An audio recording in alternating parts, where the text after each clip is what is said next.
পবিত্র ঈদ উল ফিতর উপলক্ষে জাতীয় ঈদগাহ ময়দানে প্রথম ঈদ জামাত আয়োজনের সকল প্রস্তুতি আমরা সম্পন্ন করেছি।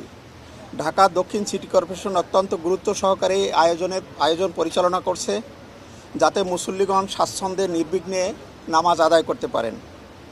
গত বছরের মতো এবারও আধুনিক এবং সুসংগঠিত ব্যবস্থাপনার মাধ্যমে ঈদ জামাত আয়োজনের পরিকল্পনা করেছি আমরা। আবহাওয়া অধিদপ্তরের পূর্বাভাস অনুযায়ী বৃষ্টির কোনো সম্ভাবনা নেই এবছর। আমরা সকল প্রতিকূল পরিস্থিতি মাথায় রেখেই আমরা প্রস্তুতি সম্পন্ন করেছি।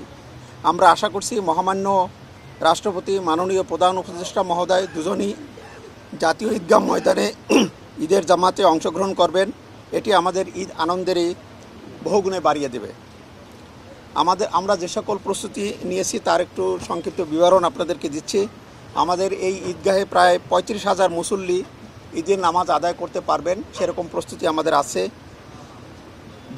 ভিভিআইপি গ্যালারিতে 250 জনের মতো নামাজ আদায় করতে পারবেন। সার্বিক নিরাপত্তা নিশ্চিত করতে পুলিশ, র্যাব এবং অন্যান্য আইনশৃঙ্খলা বাহিনীর মোতায়েন থাকবে। অজু এবং টয়লেটের সুব্যবস্থা থাকবে, সুপেয় পানিরও সুব্যবস্থা থাকবে। যেহেতু নামাজ আদায়ের জন্য পবিত্র আরামদায়ক কার্পেট এখানে বিছানো হয়েছে, কাজেই কাউকে জায়নামাজ এখানে নিয়ে আসতে হবে না এবং সুপেয় পানির ব্যবস্থা থাকায় কাউকে পানি নিয়ে আসতে হবে না। এখানে চিকিৎসার সহায়তা প্রদানের জন্য আমাদের 2টো মেডিকেল টিম এখানে থাকবে। একটি সিভিল সার্জনের তরফ থেকে ঢাকা, আর একটি আমাদের নিজস্ব ব্যবস্থাপনা অর্থাৎ সাউথ সিটি কর্পোরেশন তাদের নিজস্ব ব্যবস্থাপনা একটি মেডিকেল টিম এখানে মোতায়েন রাখবে।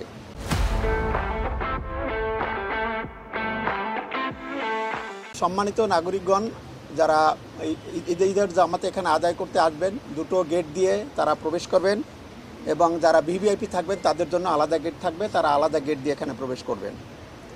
এছাড়া মহিলাদের জন্য আমাদের সুব্যবস্থা আছে, তাদের জন্য পৃথক আমরা প্রবেশের ব্যবস্থা রেখেছি। আমি সকল ধর্মপ্রাণ এবং ঢাকাবাসীকে আহ্বান জানাবো, আপনারা সকলে ঈদের দিনে এই ঈদগাহে ঈদের জামাতে শরীক হবেন এবং ঈদের নামাজ আদায় করবেন। নিরাপত্তার বিষয়টা আমাদের এখানে আমি আগেই বলেছি যে আমাদের এখানে পুলিশ, র্যাব এবং অন্যান্য যে আইনশৃঙ্খলা বাহিনী তারা নিয়মিত কাজ করছেন এবং এসএসএফ কাজ করছেন। আমরা তাদের সাথে সমন্বয় করছি। আপাতত আমরা কোনো নিরাপত্তা ঝুঁকি এখানে দেখছি না।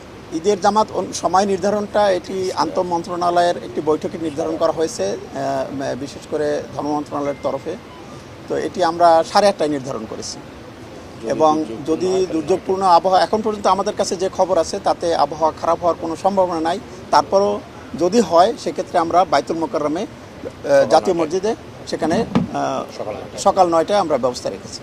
ছাতা আশা করি নিয়ে আসতে হবে না, কারণ আমরা এখানে যে প্রস্তুতি রেখেছি ত্রিপাল দিয়ে আমরা আমাদের এই যে শামিয়ানাটা নিয়েছি, এখানে বৃষ্টি হলেও পানিতে ভিজে যাওয়ার কোনো সম্ভাবনা থাকবে না।